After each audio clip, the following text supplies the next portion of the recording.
పూర్వము ఒక గ్రామములో దంపతులు నివసించుచుండిరి. వారు ఎంతో అన్యోన్యముగా జీవనము సాగించుచుండిరి.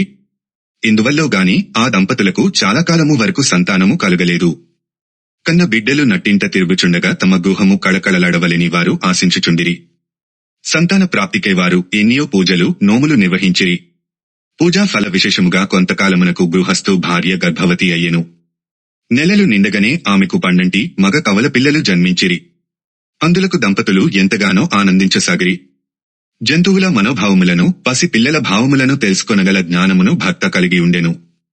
ఆ కవల పిల్లలు ఆయలలో పరుండియుండగా వారి మనోభావములను తెలుసుకొనదలంచి తండ్రి వారికి సమీపముగా వచ్చి కూర్చుని వారిని తదేక దృష్టితో వీక్షించసాగెను.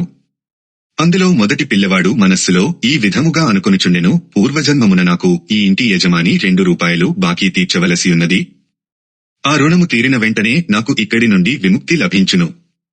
రెండవ పిల్లవాడు ఈ ప్రకారముగా మనస్సు నందు భావించుచుండెను, నేను పూర్వజన్మమున ఈ గృహ యజమానురాలికి 100 రూపాయలు బాకీ పడి ఉంటిని. ఈ జన్మలో దానిని తీర్చిన తదుపరి నాకు వీరితో గల సంబంధము విడిపోవును. వారిరువురి మనోభావములను గ్రహించిన తండ్రి, ఆహా, రుణానుబంధము వలననే భార్యాస్తులు ఏర్పడుచుందురుగదా, లేకలేక మాకు జన్మించిన వీరు ఇక ఎంతకాలము మా ఇంట ఉందురో అని తలంచుకొని చింతించసాగెను. అయినను ఈ విషయము భార్యకు తెలుపకుండా రహస్యముగా ఉంచదలచెను. పిదప అతడు, నీవు నేరుగా మన పిల్లలకు పైకము ఇవ్వకు, మరియు వారి వద్ద నుండి నేరుగా తీసుకొనకు అని భార్యను హెచ్చరించెను. భర్త మాటల యొక్క అంతరార్థమేమీ బోధపడుకున్నను భార్య సరే అనెను. తదుపరి ఆ ఇద్దరి పసిబిడ్డలకు ఆముదము పెట్టుటకు 2 రూపాయలతో 2 వేర్వేరు సీసాలలో ఆముదము తెప్పించిరి. కొన్ని రోజులకు ఆ సీసాలలోని ఆముదము పూర్తిగా పిల్లలకు వినియోగింపబడినది. మొదటి పిల్లవాని 2 రూపాయలు బాకీ తీరగానే అతడు మూతినందెను. అది గాంచి తల్లి హృదయ విదారకముగా ఏడ్వసాగెను. మరణించిన పిల్లవానిని చూచి తండ్రి, ఆహా, విధి ఎంత బలీయమైనది కదా అని అనుకొని జీవించియున్న రెండవ పిల్లవానిని చూచియనను ఓరడిల్లు మని భార్యను ఓదార్చెను. రెండవవాడు సద్గుణములు అలవరుచుకుని విద్యాబుద్ధులు నేర్చుకుని తల్లిదండ్రులకు అత్యంత ఇష్టుడయ్యెను. పెరిగి పెద్దవాడైన అతడు గోవులను మేపుచు సంపాదించిన దానిలో రోజూ కొంత పైకమును ఒక డబ్బాలో నిలువ చేయసాగెను. ఒకనాటి సాయంకాలము వారు ఉన్న పెంకుటిల్లు తగలబడిపోవుచుండెను. అది చూచిన ఆ పిల్లవాడు పరుగెడుచూపోయి తాను పైకమును దాచిన డబ్బాను కొనివచ్చి ద్వారము వెలుపలగల తల్లికి ఒసంగెను. మరుక్షణమే సగము కాలిపోయిన దూలము విరిగి సరిగ్గా ఆ బాలుని పైపడెను. వెంటనే అతడు మరణించెను. ఆ దుర్ఘటనను చూచి తల్లిదండ్రులు నిర్ఘాంతపోయిరి. ఉన్న ఒక్క కుమారుడు కూడా దూరమైపోయినందులకు తల్లి యొక్క బాధ చెప్పనలవి కాకుండెను. బాలుని యొక్క రుణ విషయము తండ్రికి స్మృతికి వచ్చెను.